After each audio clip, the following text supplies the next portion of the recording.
Welcome to Shine in the Light. My name is S.E. Walebo, and my guest today is Martin Mabutho. How are you, my brother?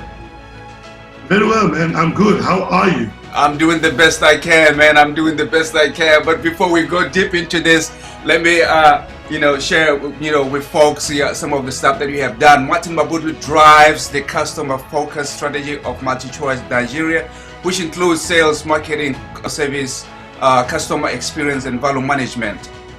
Martin Mabutho joined the Pan-African Multimedia Group, let's go back, in 1999 and kick-started a rewarding career in Botswana where he cut his teeth in operations, sales, marketing, and public relations. Okay. He holds an MBA in International Marketing Qualifications from UNISA, has attended and completed the NASPA's Leadership Accelerator Think School of Creative Leadership, Amsterdam.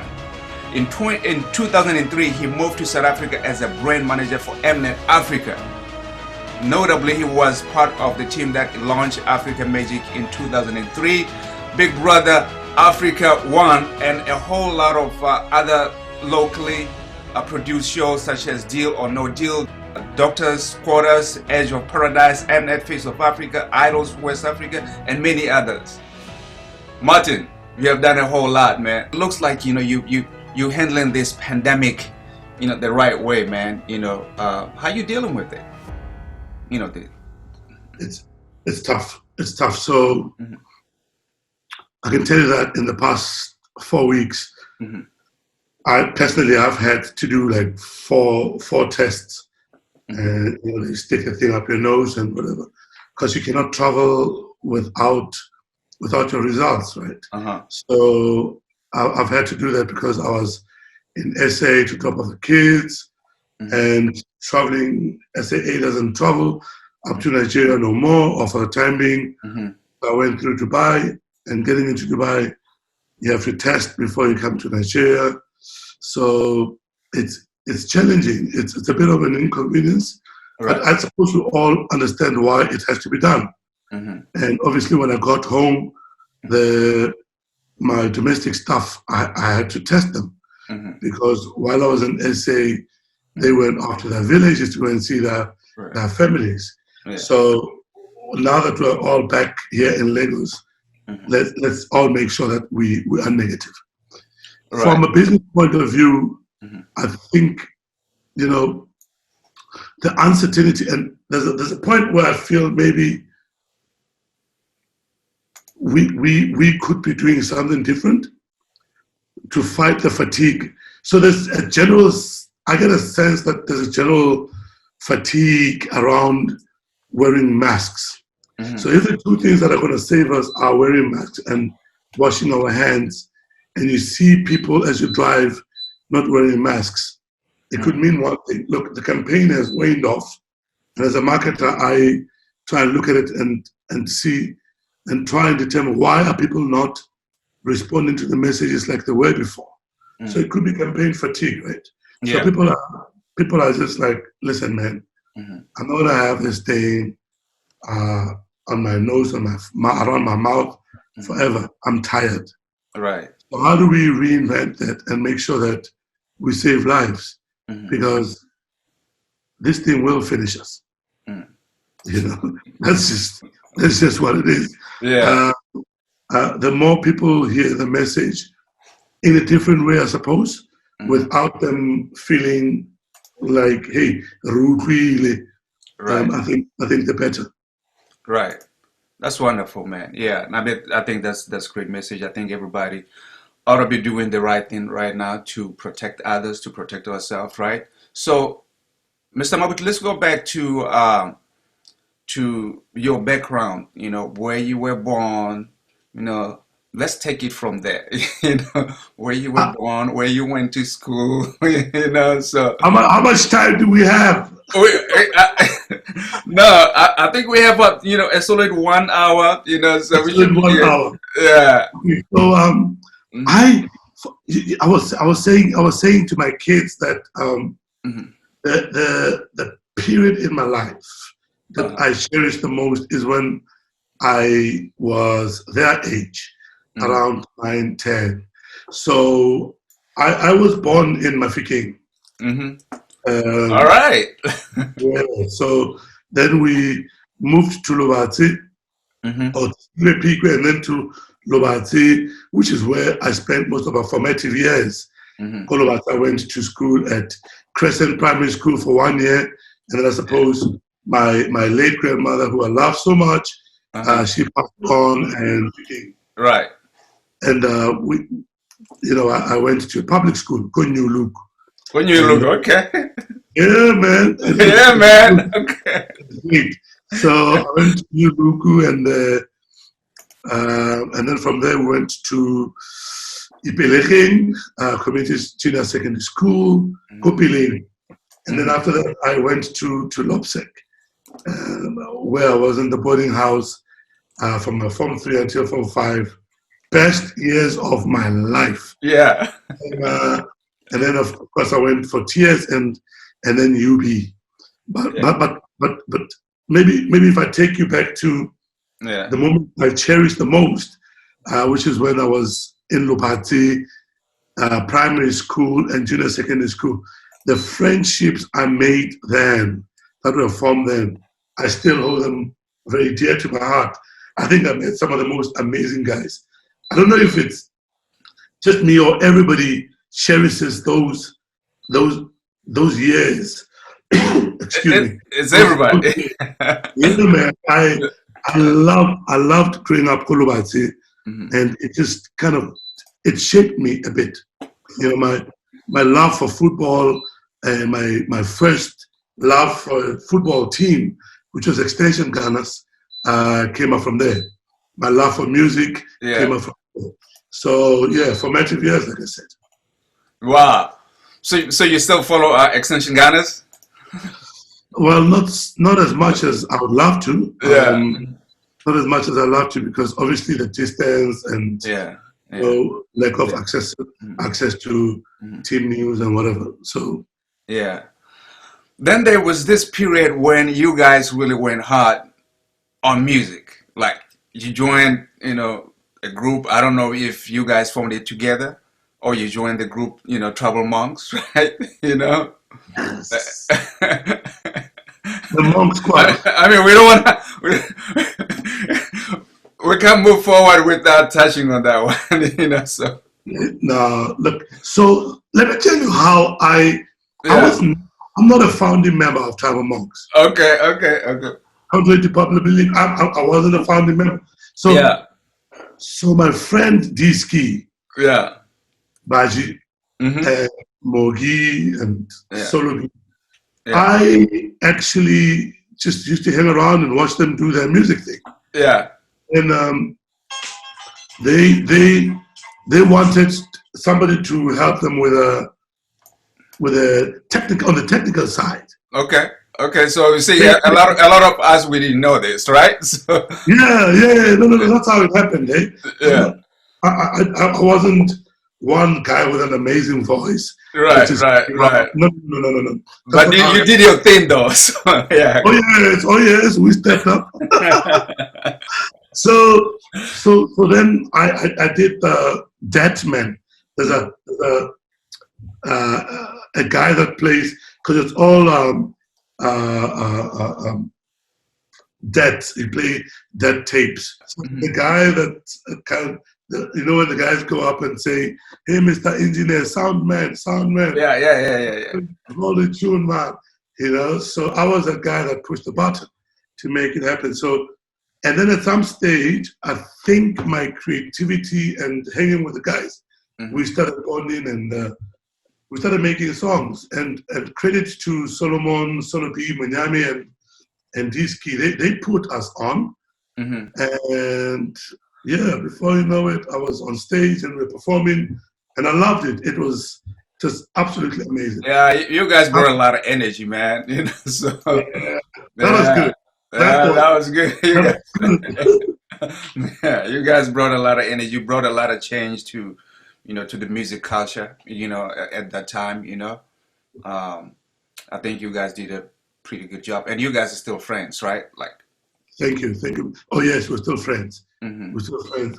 You still get a few people saying, Yeah. But why is that official? Yeah, fellow guys. Look, I doubt it's going to happen. Yeah. Yeah. We don't look the same. Yeah. We don't sound the same. Yeah. And we also have different priorities in life, right? Yeah. So, no, you know, I stayed with Jeb when we were in the Bay Area, so we're under the same roof, so we used to talk a lot about you guys, yeah, the energy that you guys brought, so then you graduated at UB.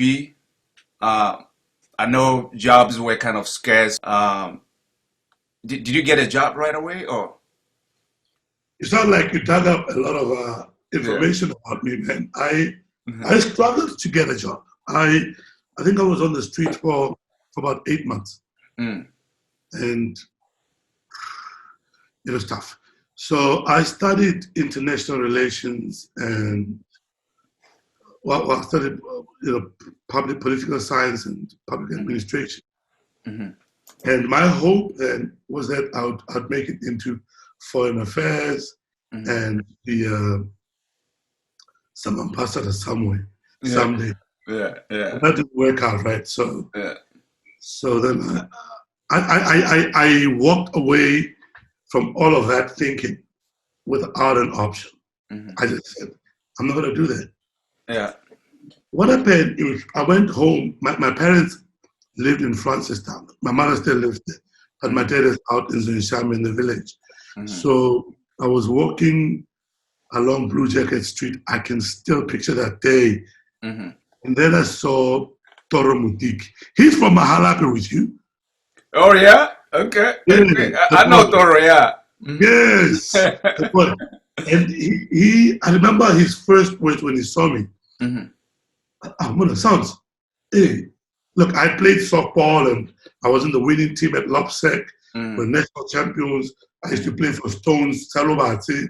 My cousins were playing for Bears. So I was known around the softball circles. Yeah. And Toro was a softball person as well. Mhm. So, and he liked music, he liked TMO as well. Yeah. So he looked at me and he said, I'm on a hoodling. Mhm. I had my unkept afro. I had lost a lot of weight. In hindsight, I think is a good thing. So he said to me, what's wrong? I said, Yeah. I'm looking for a gig, man. I need a job. Right. So he said, funny enough, we have just finished a meeting and we're looking for 2 graduates to join us. Mhm. I said to him, where do you work? He said he works for MultiChoice. I didn't know MultiChoice. We didn't have DSTV at home. Mm. Or it was Mnet then. Right. A few people had Mnet, but I don't think my folks were. We still had the SABC decoder, and that was enough, really. So we literally walked across the road to the MultiChoice office. He got on the phone and he called Billy Sekgororoane and said, listen, this guy just graduated. He passed University. Wow. And since we looking for, I got on the overnight train. Wow. Had my interview the next day. Got the job the same day, because Billy also knew me and Right. from the big stuff. Right. And he said, you should start today. Mm. I said, no, can I start on Monday? Because I needed to get on the train back to Francistown, get my clothes, Yeah. get on the next train on a Saturday evening back to Gabs, and I was staying with my cousin, and that's how I joined MultiChoice. I was a customer services rep. Mm. Okay. For the customer services rep. So fielding all the calls on the call center. How can I help you? Can I E16? Try and see how I do it and stuff. But after 3 months, I said to Billy, who was my GM then, I said to him, to be honest, I'm really bored in this job. I need something that I can go home and have sleepless nights about and think, how am I going to achieve this? What am I going to do to hit my KPIs? And he said, what do you want to do? I said, please move me to sales. He said, have you sold stuff? I said, no, but I can sell stuff.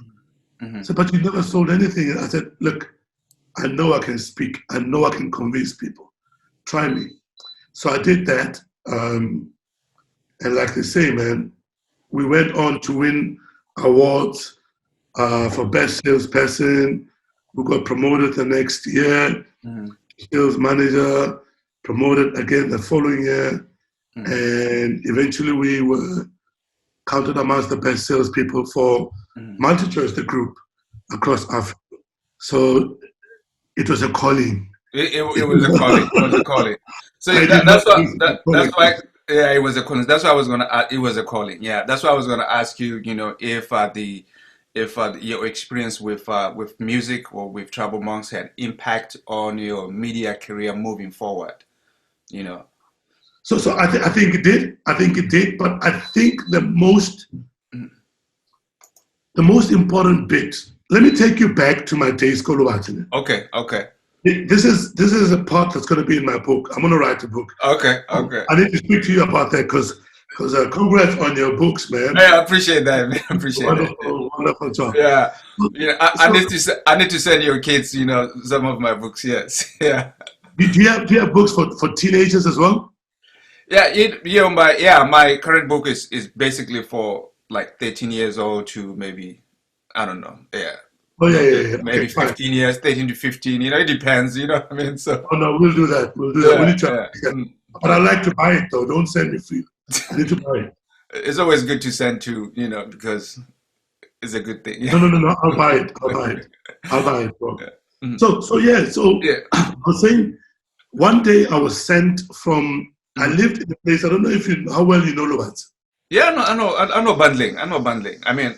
Oh, probably not like you, but I know Bandling. Yeah. Oh yeah. Live Kobutuka. Yeah. Of course. Yeah. So, there was a place called Kokopa. Okay. Yeah. Okay. Yeah. So it was winter. We had this gas heater, a beautiful heater, and in it is a paraffin. So my mother sent me to Copa. Or to the cooperative to go and buy paraffin. Yeah. So when I got there, there was a promotion by the then Lever Brothers. They are called Unilever now. So it is a simple, consumer promo. You go in, you buy something, you take your till slip, you throw it in a box, and they do a lucky dip. So they had this big truck next to the store with a big wheel, because this is Moliboko song or spill the wheel or whatever. Right. With a screen showing their adverts. So I went out there to go and check out this really over-the-top guy who was the MC wearing a gold shirt and black pants, and he's the one calling up people and saying you can win this. I was blown away. Wow. So, well, I didn't win anything that day. But what I walked away with are two things. One, I wanted to be on the big stage somewhere in my life. Because that guy commending those people, everybody say, yeah. I just loved the stage. Right. So I said, okay, no. Somewhere, somehow, I need to get involved in this kind of business. The second thing is that they showed an advert for Lux. Yeah, Lux. Molor. Lux. Lux. A beautiful model. Yeah. Her name was Masha Tena. Yeah. Man, you're really taking me back. My brother, the most beautiful woman I've ever seen at that age. Right. And it's 3 months later, my sister was born. And my mother said to me, you have a baby sister. We would like you to give her a name. And I called her Masha. Wow. Yes. Wow, that's cool, man. That's cool. So anyway, that's just a by the way thing, but it's very important to me because That's wonderful. You're coming far with this creativity. And so from there, you moved to South Africa, right? Yes. So I moved to SA in 2003 to go and join Mnet.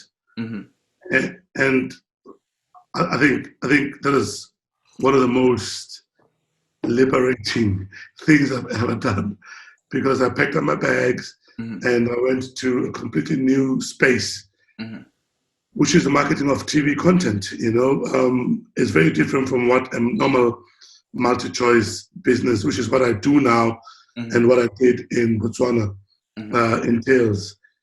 There, it's about actually driving viewership to the channels and being responsible for the look, the feel, the tonality of the actual TV station. Amongst over 100 or 200 channels, you need to make sure that your basket of channels remains the money maker for the business.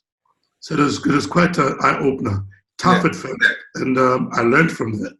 And here we are today. Wow, man, that's cool. So, Martin, then I'm just trying to take you. I want people to follow this journey because I think it's really interesting. You know, then from there you went to UNISA. You obtained your MBA. Talk about life in South Africa during those years. So I think South Africa has changed a little bit, you know. So I didn't get my MBA from UNISA. I got the qualification on international marketing from UNISA. Okay. I got my MBA from Henley. Okay. Which is much later. I mean, with travel monks, pre-independence or pre-94, we were always up in Joburg because there was the music side of things with Kalawa and our association with Boskido and you know, and Ski was relentless, man. He was just dragging it, let's go. And we did the thing, man. We really did the thing. So when I moved to SA in 2003, I already had friends, you know, that were waiting for me there, mostly from my music life. But I had to obviously balance that with my work at Mnet, because that's corporate. So I didn't struggle to settle in, but it was obviously a bit patchy in the beginning. Why this guy that has not done any TV marketing before, why is he getting the job? And internally some people were saying, but we've done this work and they're bringing somebody from outside to come and take it over when he has no experience. What's going on? Yes. So I found myself a bit of a loner, which in hindsight I think was good because, hey man, it forced the boy to sit up, right? So I had to sit up and do double what everybody else was doing. Right. And you know, when God says yes, nobody can say no. Hey, there's that song, right? Yeah, my brother. When God says yes, nobody can say no. Say it, brother. Yeah. It's not gonna happen. Yeah. So we did it, and I fortunately now look at how the stars lined up for me. I was put in charge of Channel O. Now, coming from my music background, my love for music, now I've got the hottest music channel on the continent to market. So it was a very seamless transition for me in that for that channel. So I just put my weight behind the Channel O stuff and made sure that the channel, you know, started to increase in its performance. We got more people viewing the channel. We used to watch a lot of the Ocean. I know, man. So we did a lot of work. We taught the continent, and everybody was like, "This guy knows at least knows some work. He can be groomed." And I must give credit to the people that one had showed confidence in me, the people that mentored me. The late Ayana Chabalala, and everybody else, we started picking up awards globally. Yeah. African channel, music channel Mm-hmm. that was doing. We're throwing gigs in Jamaica. We're throwing gigs in Nigeria, Lagos. Mm-hmm. We were the platform that Mm-hmm. African musicians needed. Mm-hmm. And at the same time, I had the opportunity to work on what later became the biggest TV channel on the continent, which is African Magic. Yeah. Okay. Yeah. So while I was in Nigeria Mm-hmm. trying to source movies for So the African channel, Magic was new at that time, though, right? Like. yes, that was my first big project in Right. 2003. We launched it on the 1st of October 2003. So while I was here looking for movies, I made friends with musicians here. Mm-hmm. My first friends in Nigeria were guys that owned a record label called Storm Records, big record label then. Yeah. So I got to meet, from Banky W, D-Bench, Tony Tutila, a lot of artists. And I started taking the music little videos that we shot, and I scripted some of them, taking them back and scheduling them in a half-hour slot on Channel O. Right now, Nigerian music is what rules any party, rules be it Trace Niger. And I'm saying we're happy we were there when it started. Wow. That's pretty cool, man. I'm a Pan-Africanist myself. Talk about how the media plays a critical role or a positive role in Pan-Africanism. So one of the things that I've tried to infuse in my work, and because I work for this business that's in 50 African countries, the teachings or the writings of former President Thabo Mbeki with his African Renaissance, I believe that we can only succeed if we collaborate, if we cooperate, and do less competing against each other. I'm not saying nations should not compete.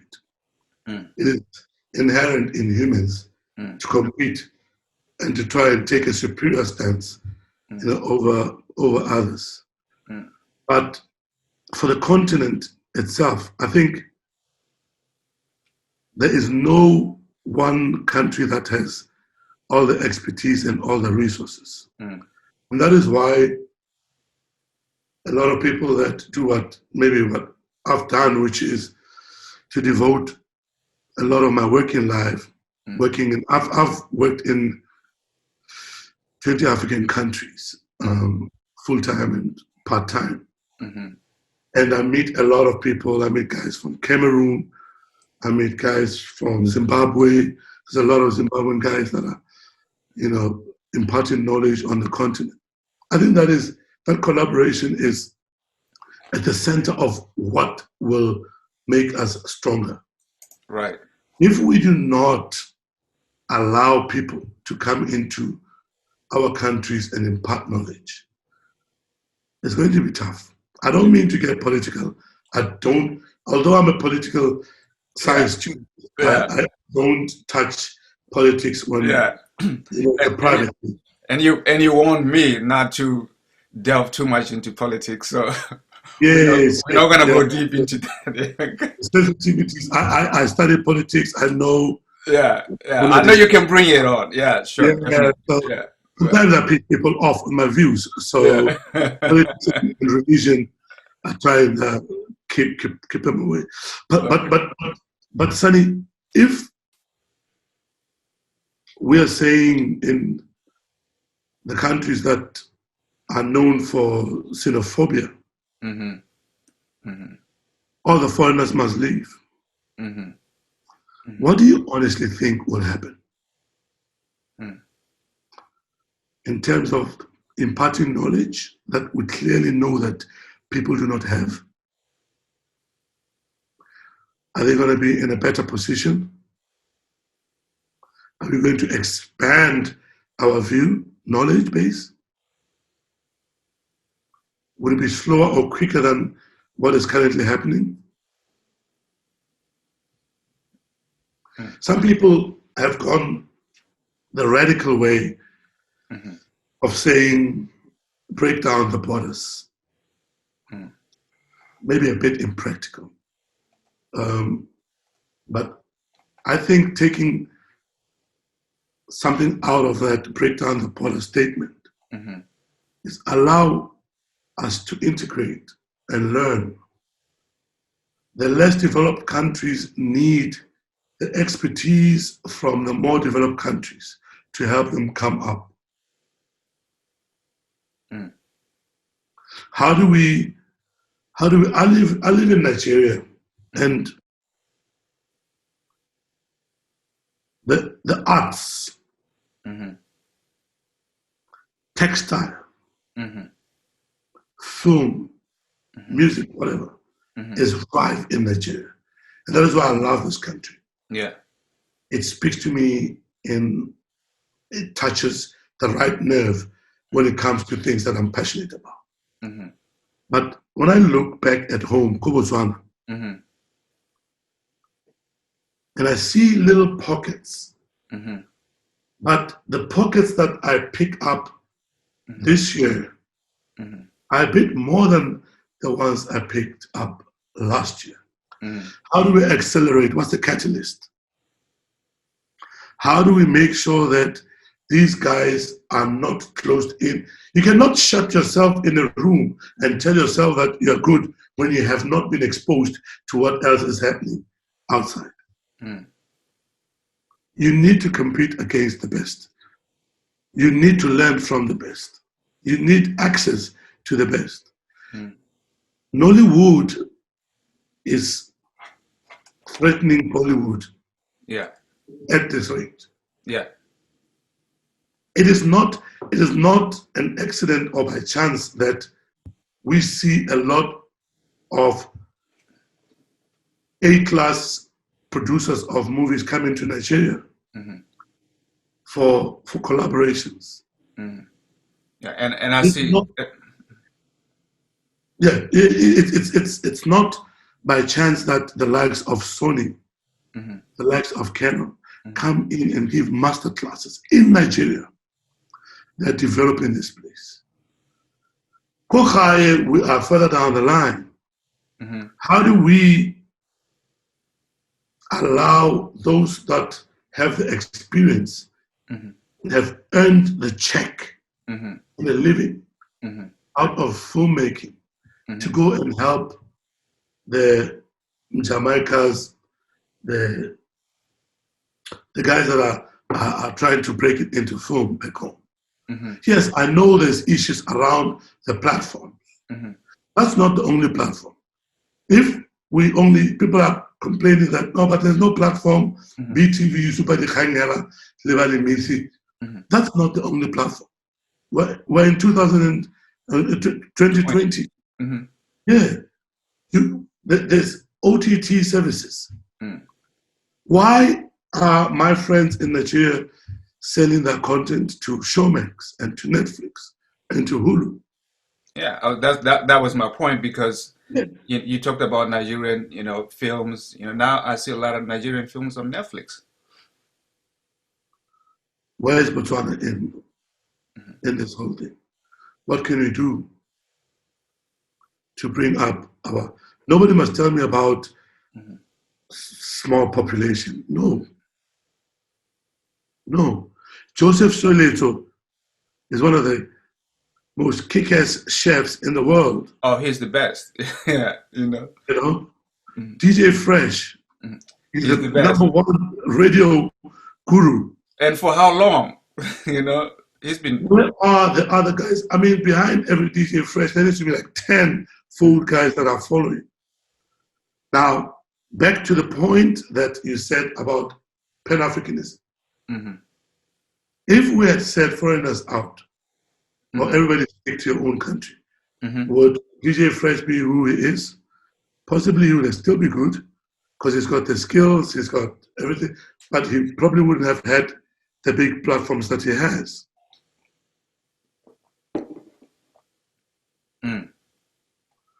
Joseph Shelley has cooked at Buckingham Palace. Do you understand that? No, I understand that magnitude, my brother. So how many more people can we bring out of Botswana? And I'm deliberately just holding it Botswana and ignoring because Botswana Rabua. So it will be a big error if we do not take it. So what do you think is the solution for that? Is it a problem of leadership where they have to create a conducive environment, for people like you, for people like Joseph, for people like Fresh to really, grow, those industries? I don't know if you say, when you say leadership, you mean political leadership or government? Yeah, because political leadership most of the time is the one that sort of kind of... I don't think it's going to happen. If it's going to happen, I don't think it's going to happen at the speed at which we want it to happen. Everybody that Warren Asatwilo out in Canada didn't wait for the government to put her in theaters and in the movie space in Canada. She didn't. TJ Fresh did not wait for the Ministry of Youth and Culture to position it. So, but I believe the private sector, private individuals need to take charge. I live in Nigeria. But isn't it, Martin? Isn't that the government has to open up for the private sector to grow? Nobody's stopping them. Okay. Unless if you're talking about maybe a TV license, then there's the regulatory issues. But there are other avenues, Soli. There are other avenues. Yeah. The guys that are doing work on Instagram and all these platforms, social media, they're off to a good start. And I hope they're monetizing it. They didn't need to wait for government. Correct. You bring in some good points, man. Why wait, guys? Why wait? It's not going to happen. Guys, it's not going to happen. You're going to be frustrated. Rather let them catch up. Well, now we'll sit to the Motile.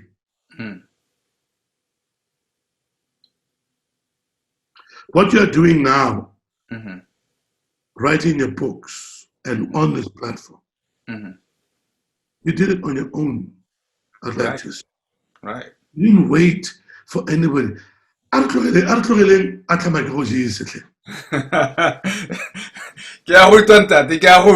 Yeah. I mean, even with that, recently I watched how they relaxed the conditions of qualification for loans and that's it.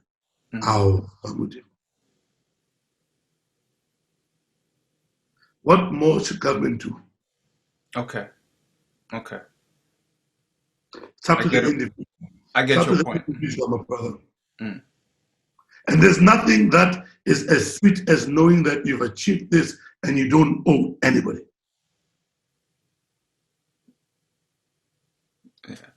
I did it on my own. That's my own way. That's how I would like my kids to view life, approach it. I don't want them to expect anything from anyone. Man, you remind me of this guy called, I think his name is Byron, and he owns a couple of television stations, independent television stations in here in the US, right? He's talking about instead of a showbiz, it has to start with business, like a business show, right? It's business. Yeah. It's business. It's business. It's business. Yeah. The government does not have a big pool of money where it says everybody put up line up Baji. Yeah. No, Yeah. it doesn't Yeah. work like that. Yeah. I like that spirit, man. Let's hope those that are in positions to influence and change the thinking can do that. Yeah. The best we can do is all chip in and try and convince the younger ones to have a different mindset. Yeah. Martin, what is the secret of leading a team to create a successful product? Now let's jump into creating a product. I know. So what? I've fallen in love with leadership, right? Yeah. It's one of the subjects that I'm really passionate about. And one of the lessons when I was in Amsterdam at Think Leadership, they completely undid what I knew on my style of leadership. I'm quite a passionate person, and I like getting in the trenches with my team. You know, I get in the trenches with my team. However, the professor that spoke to me said, your minor little adjustment needs to come in the area where when you're in the trenches. Good, you're in the trenches with the team. But when something does not work, you are too quick to offer a solution. Whoa. Instead of holding the responsible team member accountable. Jorge, now that we could not meet ABC, how are we going to meet it? Okay. So the flaw I have, I'm trying to get rid of is that I will say, no, Jorge, we must do this. So to answer your question, I think participative leadership, especially in the field in Africa, we meet people with different cultures. Right. And culture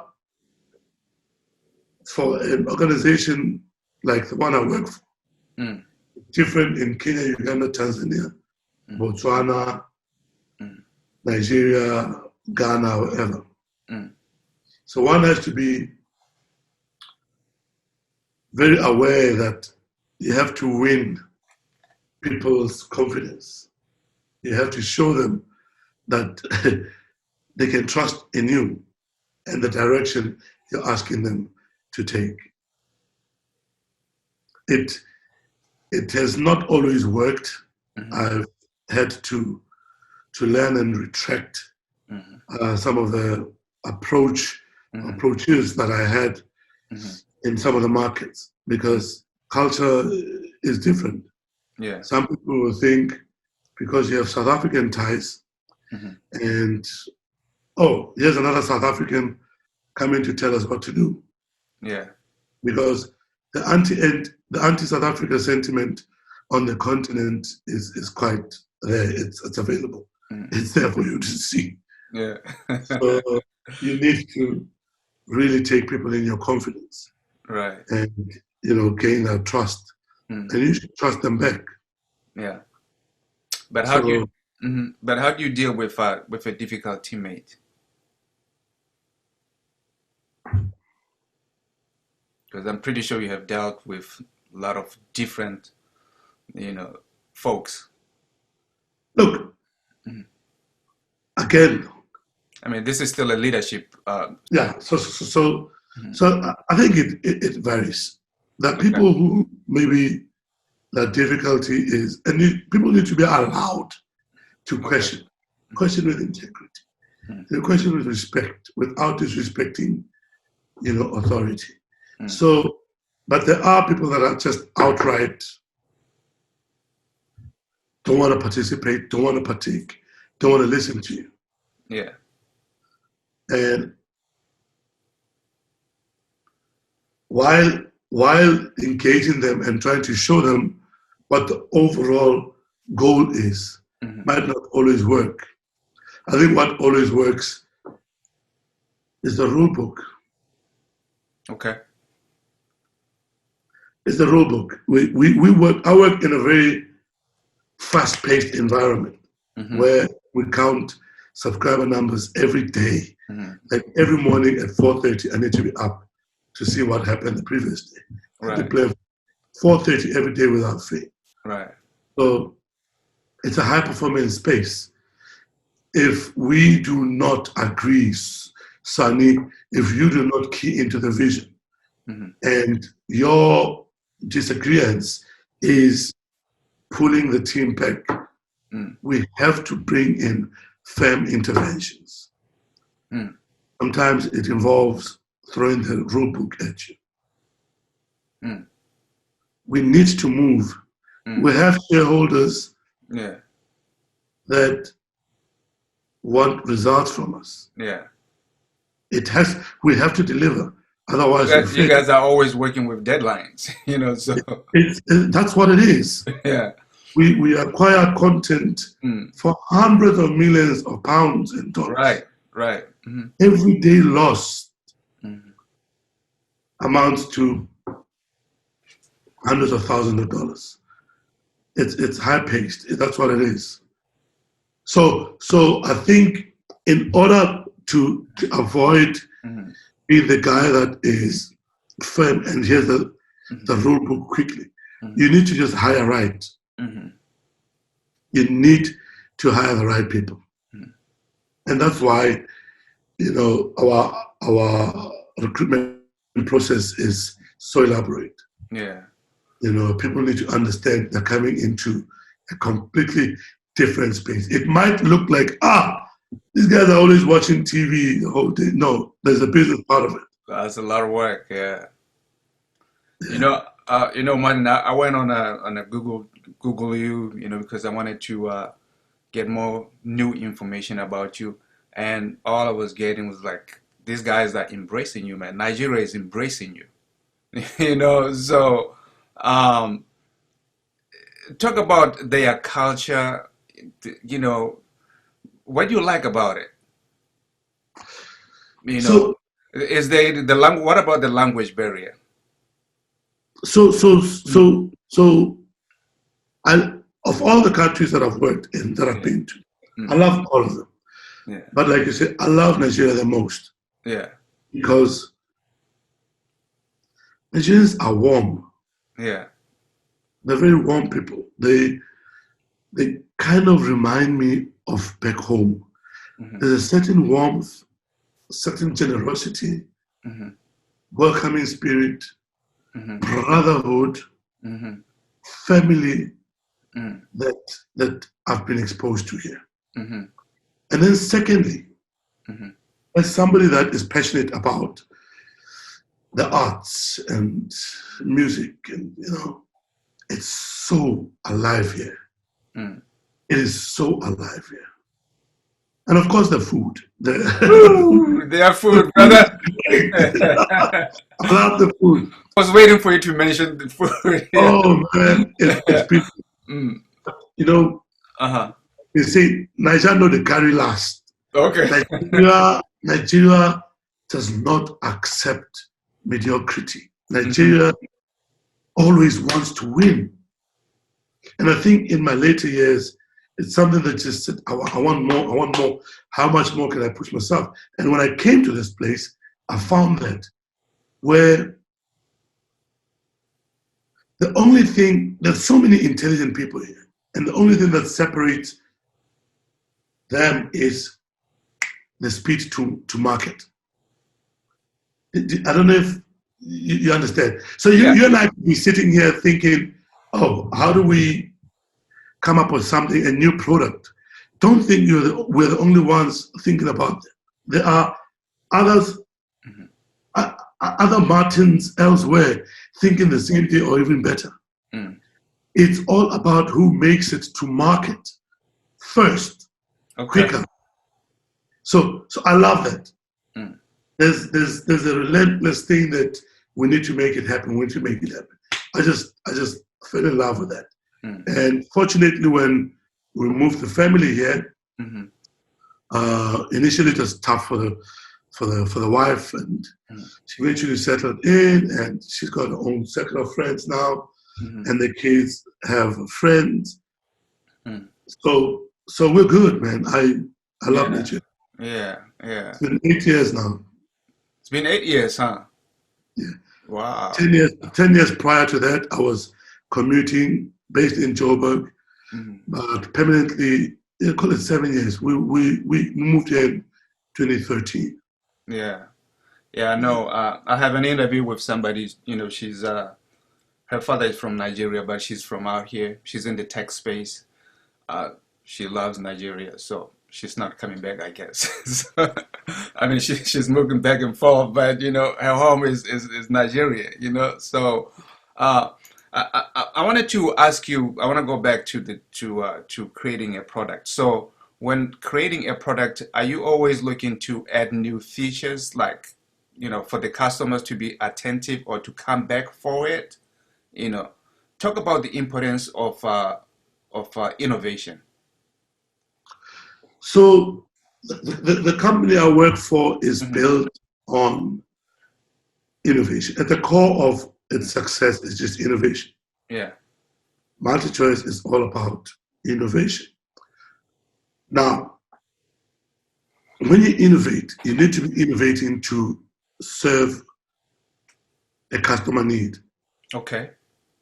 So that means feedback becomes very important for you as a business.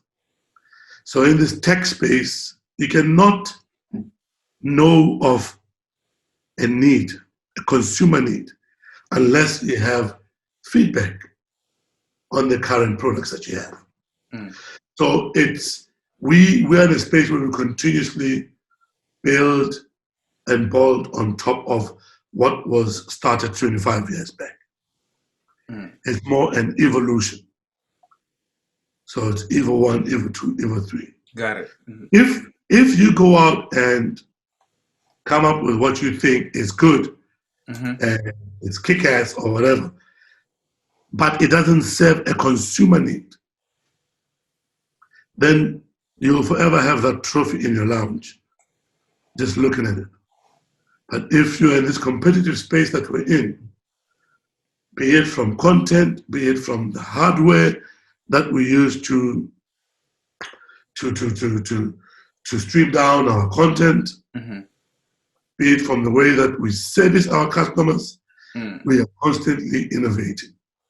Customers are so discerning. Customers are so demanding. Nigerian customers are very demanding. I can tell you that. They want, and they want more all the time. So you need to meet that so that they see the value for money. Right. Can you talk about what it takes to make a big production like Big Brother Niger come to fruition? I know we can talk a lot about this, but maybe you can just mention, are you involved in the pre-production story-wise? Because everything begins with a story, right? Yeah, so look, first of all, it takes a lot of money. We have our Big Brother house in Nigeria now. It's probably the best Big Brother house facility on the continent, possibly right up there with some of the best in the world. Big Brother, as you know it, is a big franchise worldwide. We, in terms of audience participation, in terms of votes, we get more votes than even the American election. People voting for housemates, and people that have gone on to their Big Brother house in Nigeria have gone on to become big mega superstars. And that's what we do. Now, part of what we do is we create stars. We're showbiz, and we have to keep feeding the pipe so that more, amazing stars, captivating people keep coming up, because, a guy that was a TV hunk 5 years back, chances are he's not. So every year we keep finding these new people. Okay. To keep it going. So to answer your question on what it takes to create Big Brother expertise, we have a specialized people that write the tasks and that write the script. Yes, of course, they get involved because it gets presented to us as the business, and we question and we make sure that it's watertight, and then we sign it off and we make sure that it gets executed along the timelines that were pre-communicated. So yes, we do get involved. Everybody thinks they're an expert. So when you're in TV, if you do not have people saying, that kind of ending, that movie, why did they kill this? If you don't have that, now with social media, the shows have to live beyond the TV screen. After people have watched the show, it needs to go on and live for a couple of days again. Folk debate on radio, on social media for a couple of days. Then the show is performing. Wow. So you didn't just get to where you are right now, Martin, without experiencing some difficulties. So can you share a moment with us when one of your goals or product failed? And what did you do? So I think one of the most important one is, and we touched on this earlier, just being a foreigner in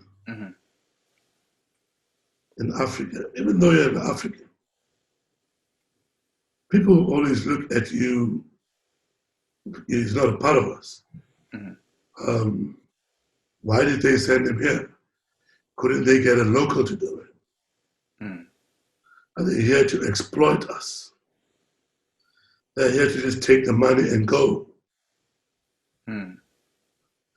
So when you get introduced, I know suddenly, where are you from? So you're not from here. If you're not strong, that can really mess you up. And I really hope that at some stage, as Africans, we stop that or become more accommodating to our fellow Africans, at least to those that bring value. Right. But bringing it to work, we have. So the good thing is that there's no blueprint that we are running this business from. So when you face this, situation, you keep on going. How do you deal with it? It's tough. It's tough, huh? Look. I'm not going to try and be macho and say there haven't been times when I wanted to go back home. Yeah. There's been many times that I just said, maybe it's time to call it in. Let me go back home. Right. But there's something in me that keeps me going that says, let's win them over. Yeah. Let's win them over. And we end up winning them over. I mean, the interaction that you have with people and your peers, the recognition that I've received from my peers, be it the CMO guys, chief marketing officers or chief operating officers of big conglomerates here, is what has kept me going. I've been fortunate and really honored and humbled to pick up a couple of awards along the way. Yeah. Marketing Personality of the Year, right. Marketing Chief, whatever. And the people that vote are from big organizations. They are themselves chief marketing or operations or customer chiefs from MTNs, from Mercedes, and so on and so forth. So that keeps one encouraged, and you wake up and you're like, man, this means I'm on the right track. I haven't reached the ceiling yet, so let me keep going. So, you know, that is the one thing that keeps me going and overrides any negative sentiments that you might pick up. What is he doing here? Yeah. Even that great. Yeah. You know, and of course your employers, because ultimately I need to report to my employers, and I need to give them their returns. If I wasn't doing a good job, then I doubt I'd be here. Or I'd still be here. So, yeah. Oh, that's cool. So, Martin, you travel to many places in Africa, even outside. But let's talk about Africa as a whole. I know we can't even talk politics for sure. We don't have to. Which country in Africa, in your own opinion, is far much developed as far as the development and utilization of human resources in growing the economy to uplift the socio-economic status of his or her own citizens? It's Rwanda. It's Rwanda. Yeah. When you look, I mean, you look at the places like obviously Nigeria I think is coming up strong, but Rwanda as well, right? Rwanda is the rate at which they've managed to achieve what they have is really amazing. I don't think that the others are lost cases, but I just like the urgency that they do everything in Rwanda. Okay. The youth programs, the gender issues, the equality issues, the infrastructure. It's just coming together, and they've got the results to put on the table. It's not policy being communicated and you being told by 2025 we want to have equality. No, we have equality now. We have equality now, huh? It's that speed that I just admire. Yeah. I think without a doubt it's Rwanda. Yeah. And I'm not saying that other countries are not doing enough. Yeah. They are doing the best they can. I just pray and hope and wish they could do it faster. DSTV now is soaring in Nigeria, and I believe in other countries is top rated because of its availability on mobile, right? Do you think this has inspired a lot of youth in entering the tech startup ecosystem? Oh yes, I mean, Nigeria is a buzz now. Jack from Twitter, he's always here. He goes and visits the incubators we have in Yaba. Many other people, venture, VE, sort of VC guys come here. They're looking to buy startups because guys are really creating. I don't know if the credit would go to DSTV now, but I think with our own efforts, we are also playing into that space. Yeah. We've seen amazing things come out of Africa, be it agro-based apps, be it ride-hailing apps, motorcycle hailing apps, shopping, with Corona, a lot of, and the lockdowns that ensued, a lot of people were using these apps. We just saw apps coming up. Yeah. People are selling and delivering, goods and services to you while you're still at home. Yeah. There's all these payment platforms coming up. It's beautiful. It's amazing.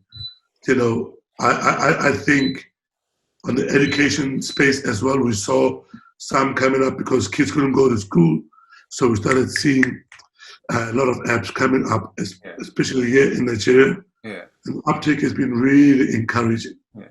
So yes, I think generally that wave is here, and we need to embrace it. No, that's cool. Yeah, I was talking to one of guys from Botswana in the tech space, and I was telling him places like countries like Nigeria, even Egypt, during this pandemic, a lot of this youth, they came up with some new technologies and applications, to bring some solutions. What are we doing? So how what are your thoughts on the impact? I mean, you touched a little bit on this, Martin, you just did, but I just want you to hone a little bit on it. What are your thoughts on the impact of technology on African economies? Like, look, I think with technology being one of the key enablers of economies, I don't think any government that does not embrace it will help its people. I think it needs to be embraced. I think going to the hospital now, my brother, going to the hospital is a risk on its own. So now there are apps where it's almost all technology, but the apps where you get your prescription, consultation, we're using technology. Meetings, you and I are speaking here now. I could have been speaking to somebody that wants to found an idea. I don't need to get on a plane to speak to you. Yeah. We hadn't had one glitch since we started this conversation. No, it's beautiful. It's beautiful. Yeah. Getting better. Yeah. I've done many other interviews with people sitting on the other side of the world. And I think the same can be used by government officials to speak to their counterparts elsewhere in the world. Right. Yeah. So, truth is, technology is here to serve us. We need to embrace it. How do you balance family, with work, my brother? You are a busy guy. I wish I could do. Yeah. So there's still work to be done there, right? Shout out to the whole family, by the way. So yeah. So there's work to be done there. I certainly wish I could spend more time with the family. My son is getting to, he's 10 now, and his sisters are at boarding school, and just the wife, the wife is my companion. I'm my companion. We need to spend more time together and possibly try and just fine-tune the work-life balance. My coach has also said to me I must try and the work-life balance. I do tend to get stuck in. And with working from home, we're actually spending more time in front of a computer than when I was commuting and going to the office. Right. Yeah. Yeah. So it needs to be fixed. Yeah. But having said that, I think, man, big thank you to the family for the support, because work is challenging, and it's not every day that's a good day. Sometimes you come back home and, man, it was a tough day. Yeah. But there's somebody to tell you, Dad, it's gonna be all right, and the wife will be like, hey, make you your coffee. What do you want? That's cool. Let's rub your head. But we're grateful for family for that. Yeah, we're grateful for family for that, man. That's for sure. And let's talk a little bit about soccer, before we bring it home. Football. Okay, football, my brother. We all love our African national and local teams, man. But maybe that is just patriotism, right? I could be wrong. Soccer was introduced to Africa over 100 years ago by the British, French, and Portuguese, But why do you think a lot of Africans love European teams? Is it because of the premier marketing that we talked about, already? Oh yes, that definitely has to do with. Oh, by the way, I watched the Mares, which is the female national team. Botswana. Okay. Okay. They were playing in the finals against Banyana. They Okay. lost, Okay. but I think they put up good shows. So big ups to them.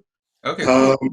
Yeah. So the marketing behind European football. Hey, by the way, before you move on, I was very careful at trying to schedule because I wanted to make sure your team is now playing. No. We're on an international break now, so this is perfect. No. Yeah. Yeah. So, oh, you know my team. Yeah. Of course, my brother. Oh yes. No. The marketing. We as GST, we put a lot of effort behind hyping the games because.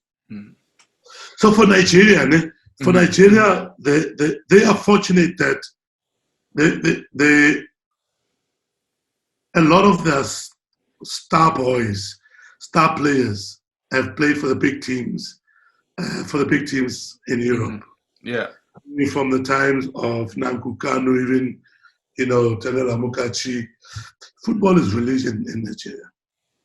It's people just love football here.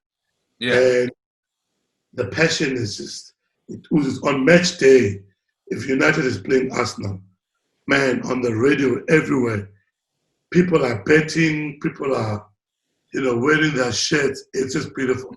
Yeah. And it's because of the marketing and the hype, and the fact that some of their own countrymen played there for those teams.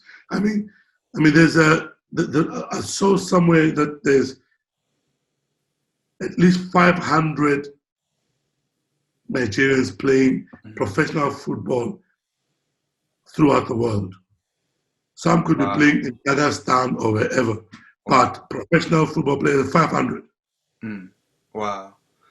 Does it really, like in places like Nigeria, because Nigeria is always representing at the highest level, do they play soccer, at like really young age? Yeah. Do they put money into that little league to try to develop, the talent? Maybe not. Or is it because like Nigeria, it has like almost 200 million people? So. I mean, there's a lot of people. There's a lot of people that are passionate about football. That is why you see all these teams from abroad come here and they set up academies. I mean, Barcelona has an academy here. Okay. Play football. Everton comes here. Chelsea, they all come here to try and scout. What about Manchester United? I don't remember United coming here, but they always send scouts when the national team is playing, when AFCON is on. United has scouts throughout the world. Okay. So, yeah. United is a big club, my brother. Okay. Yeah. And how did you become a super fan? How did I even start that? I think it was at Lopsec. Yeah. I just loved. There was a guy that was a friend of mine back in the day, man. A guy called Jack Gottlob. Okay. He was a midfielder maestro. Okay. And, I can't even remember what he supported, but I think in my dormitory, I just started liking Manchester United. And over the years it grew. It grew, and then at university, I just became more and more passionate. Yeah, so the guy had all magazines? Yeah, all of that. He had all of that. Look, he played for BMC and he played for Extension Gunners. Okay, so okay. He used to get all this stuff. And with some Liverpool guys there, I just loved United. And then now, as I grew older and I could afford to jump on a plane to go to Old Trafford, that's what I do with my friends,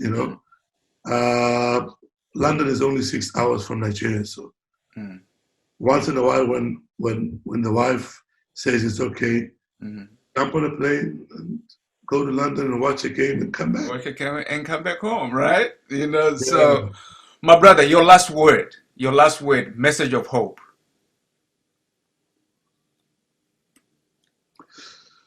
I think my message of hope is, let's keep the faith, but let it not be this endless keeping of faith. If you just throw a word out there and hope that it bounces back, I've learned to accept that it won't, eh? I think we need to be purposeful. If you're going to throw something and hope for a count and action to come out of it, a response to it, you need to know what you're aiming at. Don't just say, by God's grace. Yes, we can say that, but be purposeful.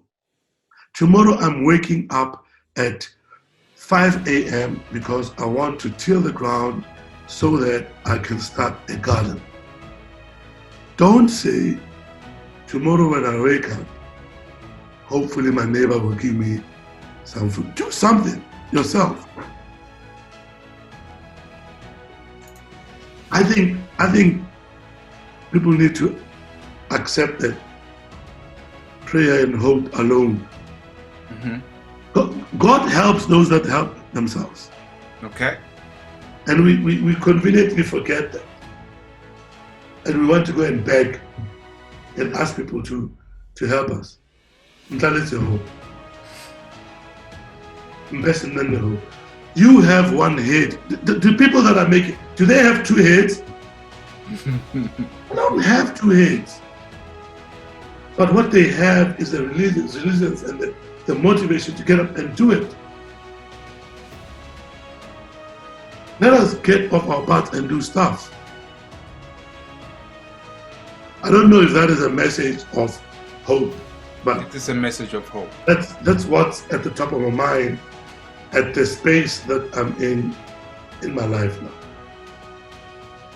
Man, it has been wonderful, my brother.